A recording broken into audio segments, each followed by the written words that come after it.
ఓం శ్రీ మాత్రే నమః. ఓం గురుభ్యో నమః. ఓం శ్రీకృష్ణాయ నమః. అందరికీ నమస్కారం అండి. మాఘమాసం మాఘపురాణం 2వ అధ్యాయంలోకి వచ్చాము. కార్తీక పురాణాన్ని ఆదరించినట్లుగానే ఈ మాఘపురాణం కూడా ఆదరించి మమ్మల్ని ముందుకు నడిపించాలని మీ అందరినీ కోరుకుంటూ, అలాగే ఈ మాఘపురాణాన్ని చదివే అదృష్టాన్ని భాగ్యాన్ని మాకు ప్రసాదించినందుకు ఆ శ్రీ మహావిష్ణువుకి శతవిధాల నమస్కారం చేసుకుంటూ వీడియోలోకి వెళ్దామండి. వీడియోలోకి వెళ్ళే ముందు ఇదే మొదటిసారి మా ఛానల్ చూసినట్టయితే లైక్ చేయండి, షేర్ చేయండి, సబ్స్క్రైబ్ చేసుకొని పక్కనే బెల్ ఐకాన్ ఉంటుంది, దాన్ని ట్యాప్ చేసి ఆల్ బటన్ క్లిక్ చేస్తే మేము చేసే ప్రతి వీడియో మీకు నోటిఫికేషన్గా వస్తుంది. ఇక వీడియోలోకి వెళ్ళిపోదామండి. మాఘపురాణం 2వ అధ్యాయం. దిలీప మహారాజు వేటకు బయలుదేరుట. దిలీపుడు మహారాజు అనే యజ్ఞ యాగాది కర్తృవులను అనుసరించే గొప్ప పుణ్యాత్ముడు. అతడు తన రాజ్యమందలి ప్రజలను తండ్రి వలె అన్ని విధాలా కాపాడుచుండెను. ఒకనాడు భూపాలునకు వేట నిమిత్తం అడవికి వెళ్ళవలెను. మనసున కలిగిన కోరికను ఎట్టి వారికైనను నెరవేర్చుకునుట సహజమే కదా. ఆ విధంగానే దిలీప్ మహారాజు వేటకు పోయి నిశ్చయించెను. వేటకు కావలసిన సమస్త వస్తువును సిద్ధం చేసి వేట దుస్తులను ధరించి సైన్య సమేతుడై వెళ్ళెను. దిలీపుడు వేటకు వెళ్ళిన అడవి క్రూర మృగాలతో నిండి ఉన్నది. ఆ క్రూర జంతువులు సమీపమునందు ఒక గ్రామముపై పడి పశువులను మనుషులను చంపి నానా బీభత్సములు చేయుచున్నవి. దిలీపుడు ఆ అడవిలో మాటు వేసిన మృగాలను చంపేచుండెను. తన పరివారము కూడా మృగాలను మట్టు పెట్టుచుండిరి. ఇలా కొన్ని రోజుల వరకు అడవి యందు ఉండి అనేక క్రూర జంతువులను జంపిరి. ఒకనాడు మృగంపై బాణం వేసెను. ఆ బాణాన్ని తప్పించుకుని ఆ మృగం పారిపోయెను. దిలీపుడు పట్టు విడవక దాని వెంటే పరిగెత్తెను. ముందు మృగము, వెనక దిలీపుడు. తనని వెనుక పరివారము పరిగెచుండగా ఆ మృగము ఒక కీకారణ్యం ప్రవేశించెను. అప్పటికి దిలీపుడు అలసిపోయినందున దాహం వేసి నాలుక ఎండిపోయినది. నీటి కొరకు పరివారమంతా వెతుకుచుంటిరి. అదృష్టం కొద్దీ ఆ సమీపంలో ఒక సరస్సు కనిపించినది. దానిని చూసిన సంతోషపడి దిలీపు ఆ సరస్సును సమీపించెను. ఆ సరస్సులో అంతులేని తామర పూలతో నిండి అతి మనోహరంగా ఉండెను. దిలీపుడు అతని పరివారము తృప్తి తీరా నీరు త్రాగిరి. గట్టుపై ఉన్న వటవృక్షము క్రింద అలసట తీర్చుకుంటుండగా దిలీపుడు వేటలో చెల్లాచెదురుగా తరిమివేసిన పులులు, సింహాలు, అడవి పందులు మొదలగు జంతువులు కూడా ఆ సరస్సు వద్దకే వచ్చి చేరినవి. దిలీపుడు అతని పరివారం వాటిని చూచి బాణాలు గురిపెట్టిరి. దిలీపుడు వాటన్నిటినీ చంపిరి. సంతోషించి వాటిని చర్మాలను ఒలిచి తన నగరమునకు బయలుదేరి వెలుచుండిపోయాను. అటు ఇంటి ముఖం పెట్టి వెలుచున్న సమయంలో మార్గమందు ఒక సద్బ్రాహ్మణుడు ఎదురయ్యను.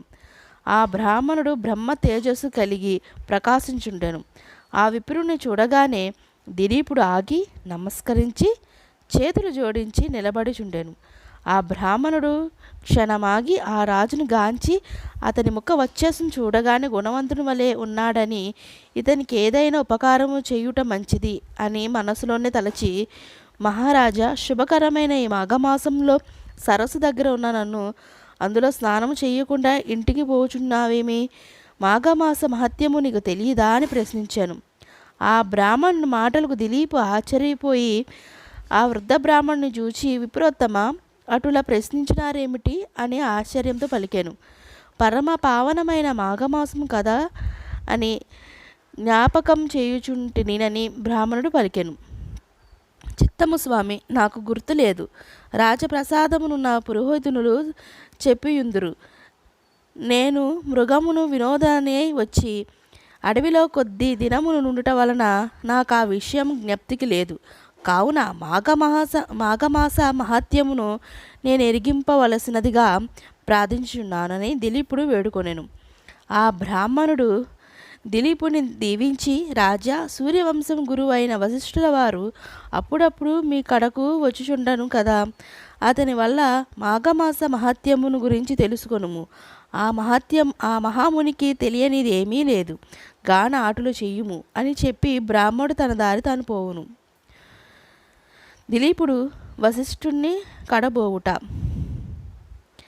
దిలీపుడు తన పరివారముతో నగరము చేరెను. పదే పదే ఆ బ్రాహ్మణు మాటలు జ్ఞప్తికి తెచ్చుకొని ఎటులైనను ఆ రాత్రి గడిపెను.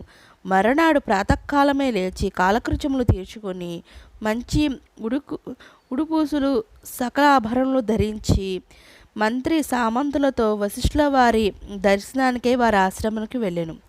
ఆ సమయంలో వశిష్ఠుల వారు తపమును ఆచరించుకున్నారు. శిష్యులు వేదపఠనం గావించుచున్నారు. దిలీపుడు ఆ దృశ్యమును చూచి వారికి తపోభంగము కలగనీయరాదని కొంత తడువు వేచి ఉండెను. దిలీప మహారాజుకు వశిష్ఠుల వారు గురుతుల్యుడు, అందుచేత గురి భక్తి మెక్కువగా ఉండును.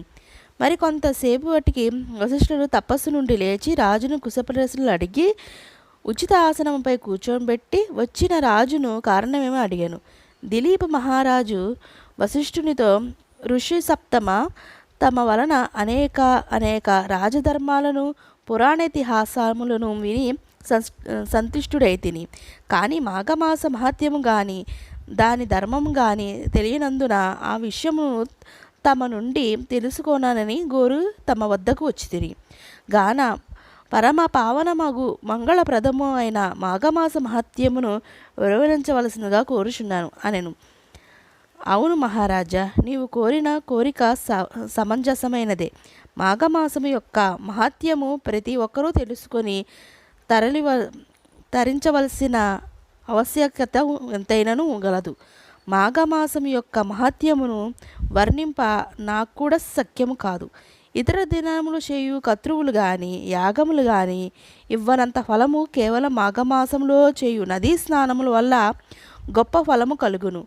అటువంటి ఫలమునిచ్చి మాఘమాసము అన్ని విధములు శుభప్రదమైనది. కాన ఈ మాఘమాసమందు చేయు నదీ స్నానముల వల్ల మనుజుడు పుణ్యాత్ముడు అగ్గుచున్నాడు. అంతేకాదు, మాఘమాసం అన్ని విధాల పుణ్యప్రదమైనది. అంతేకాక పుణ్యకార్యముల వల్ల స్వర్గలోక ప్రాప్తి తాత్కాలికంగా కలుగును. కానీ మాఘమాసములో సంపాదించిన ఫలము వల్ల శాశ్వత స్వర్గ ప్రాప్తి కలుగును. ఇంతకన్నా మహత్యము గలది మరొకటి లేదు. ఇట్లు మాఘమాస పురాణం 2వ అధ్యాయం సంపూర్ణం. ఇదండి మాఘమాసం 2వ అధ్యాయం, ఇవాళతో సంపూర్ణమైనది. శ్రీ మహావిష్ణువు గురించి, ఆయన లీలల గురించి, ఆయన గురించి ఎన్ని తెలుసుకున్నా మనసు ఇంకా ఇంకా ఇంకా తెలుసుకోవాలని అనిపిస్తుంది. ఆయన గాథలు, ఆయన కథలు అంత బాగుంటాయి. అలాంటి కథలు మనం వినడం, అలాంటి ఇతిహాసాలు మనం చదువుకోవడం మన అదృష్టమనే చెప్పాలి. ఇలాంటి మాఘ పురాణాలు, కార్తీక పురాణాలు వినడం అనేది పూర్వజన్మలో మనం చేసుకున్న అదృష్టం ఏమైనా ఉంది అంటే దానివల్ల ఇలాంటి కథలు మనం వినగలుగుతాం. ఇలాంటి సువర్ణ అవకాశం మా వారాహి ఛానల్కి వచ్చినందుకు మేము చాలా సంతోషిస్తున్నాం. అలాగే ఈ వీడియో మీకు నచ్చితే షేర్ చేయండి, లైక్ చేయండి. మరిన్ని వీడియోస్ కోసం మా ఛానల్ సబ్స్క్రైబ్ చేసుకోండి. ఇలాంటి మంచి మంచి వీడియోలు మేము చేసి ఇంకా ముందుకు వెళ్ళాలి అంటే మీ అందరి ఆదర అభిమానాలు మాకు ఎప్పుడూ ఉండాలండి. అలాగే ఆ శ్రీ మహావిష్ణువు ఆశీర్వాదం మీ అందరికీ కూడా ఉండాలని మనస్ఫూర్తిగా కోరుకుంటూ సర్వేజన సుఖినో భవంతు.